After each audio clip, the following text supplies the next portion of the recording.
Ultranoticias con Javier Solórzano. Periodismo que genera valor a México. Periodismo que genera valor a México.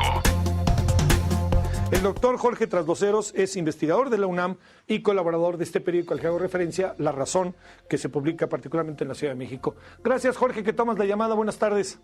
Javier, ¿cómo estás? Oye, y a eso de investigador hay que agregar fanático de George Harrison. Fíjate, entonces, oye, mira, me diste la mejor de las bienvenidas, man. Oye, que quede clarísimo que no fue pensado, porque también te voy a presumir, pero es una versión muy bonita que hacen de la música de los Beatles, este grupo, sí, diferentes grupos cubanos, padrísimo. No, ya lo anoté, ya aquí lo tengo anotadísimo, porque soy un fan ahí de George Harrison. Te va a gustar el disco, es muy bueno.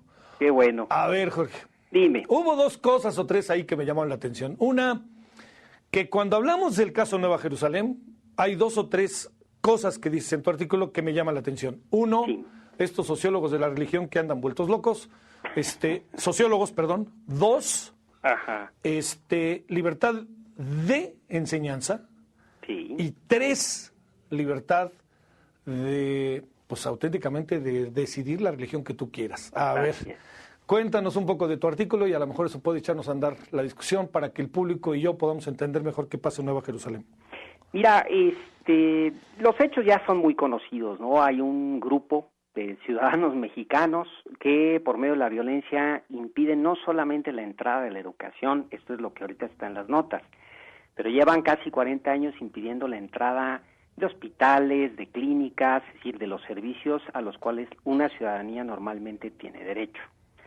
Ahora, a mí me parece, yo lo que estoy proponiendo es que esto es una tragedia que se ha desarrollado a lo largo de 3 actos en 40 años y que hay muchas personas omisas en esto.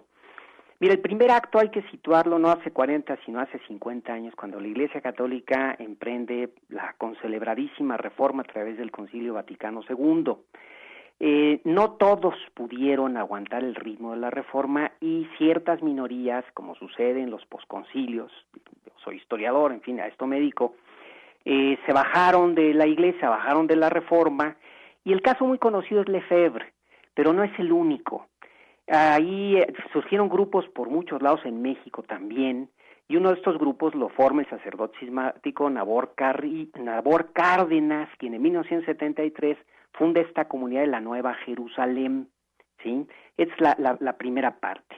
La segunda parte es la chinche que le pica, porque lo que resulta es que en su propuesta comete un suicidio en el pensamiento religioso de la cultura católica y en general de la cristiana, que vive del íntimo diálogo, necesario diálogo entre la razón y la fe. Lo que hace es que radicaliza el pensamiento y la práctica religiosa del grupo, deslizándose al fanatismo por divorciar la fe de la razón.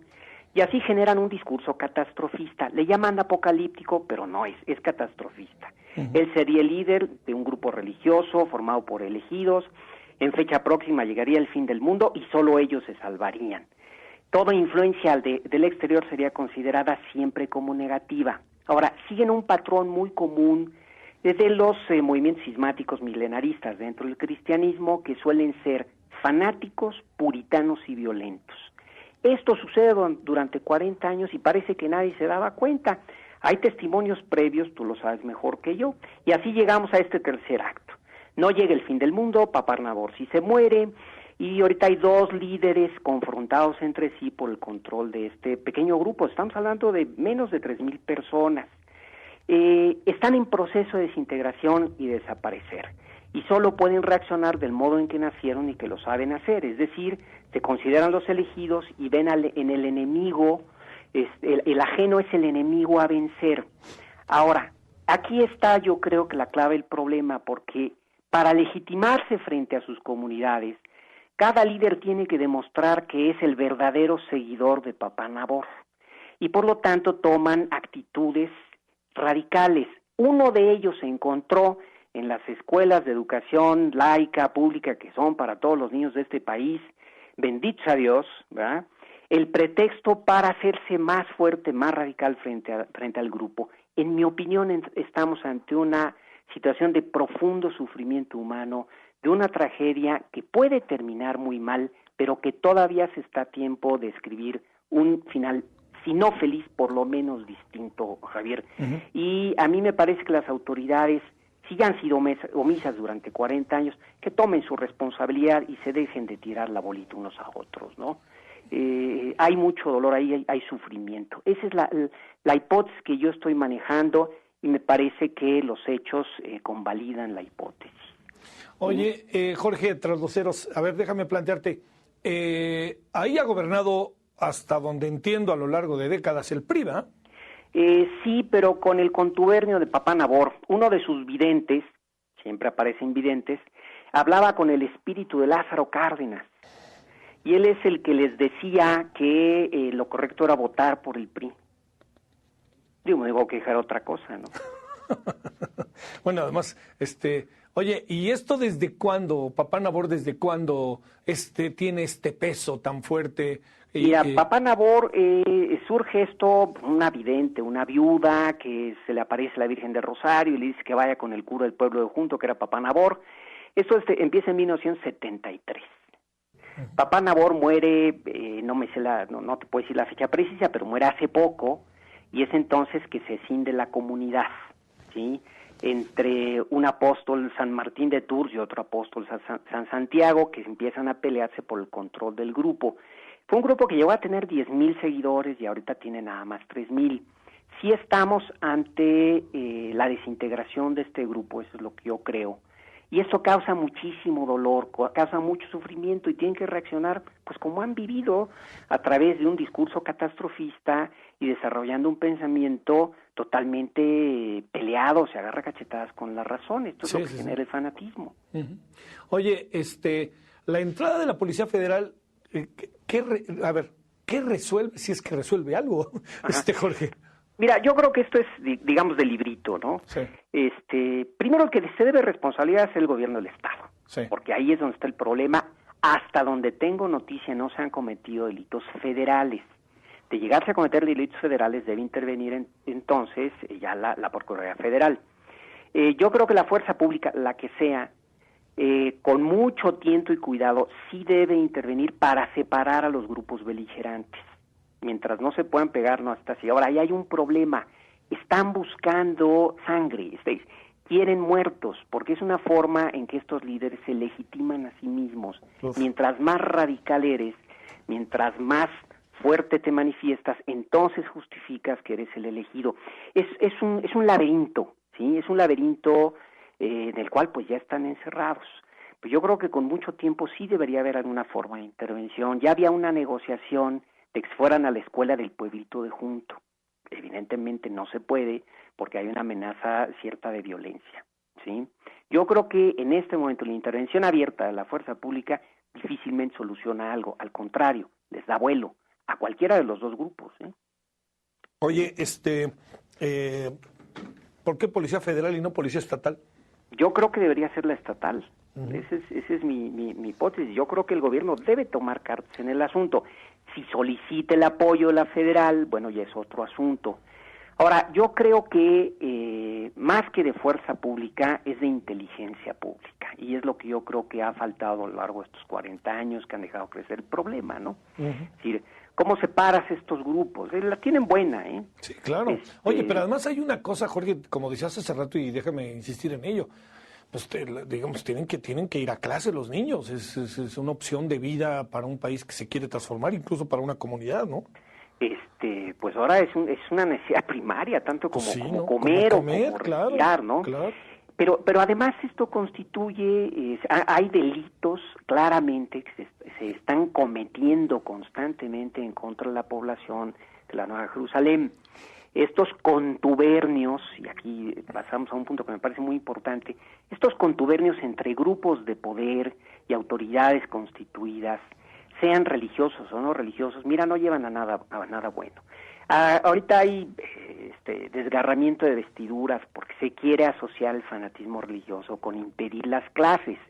Yo no sé los sindicatos que paran las escuelas durante 2-3 meses que tienen de fanatismo religioso, yo creo que nada, ¿sí? Pero sí tienen mucho de contubernio con la autoridad. Entonces aquí es donde yo creo que lo primero que hay que separar aquí, este es un problema de grupos profundamente radicalizados que están desprendidos de toda razón. ¿Cómo razonar con ellos? Ese es un reto muy grande, tan grande como razonar con grupos que toman escuelas, impiden la educación de los niños que no son de corte religioso. Entonces, enfocar este problema así tal cual me parece muy importante. Hay derechos de la ciudadanía que deben garantizarse con independencia de la naturaleza del grupo que los esté impidiendo, pero esto implica acciones inteligentes de la autoridad. ¿Sí? No sé si estás de acuerdo conmigo, parece que siempre la disyuntiva es dejarse o la fuerza. Sí. ¿Sí? Eso es fatal para una democracia. Claro, no hay decisión, ¿no? No hay decisión más que la sinrazón. Es el momento de ver, pues, que se les empiece a trabajar el coco. Ahora, ahí el gobernador nuevo de Michoacán tiene un bono democrático que debe aprovechar. Sí, ¿no? Sí, porque además gobernó durante 12 años el PRD y así además yo tengo la impresión de que no se le pela la relevancia del asunto al gobernador, porque además fue presidente municipal de Morelia varias veces. Yo digo, intuyo, ¿no, Jorge? Sí, fíjate que yo vivía en Morelia en una de las veces que él fue presidente municipal. Sí. Y no es un hombre de luces cortas políticas, o sea, es canchero, es muy canchero. Sí, ándale, es una buena definición, es canchero, ¿no? Es canchero, es un político canchero que debe intervenir.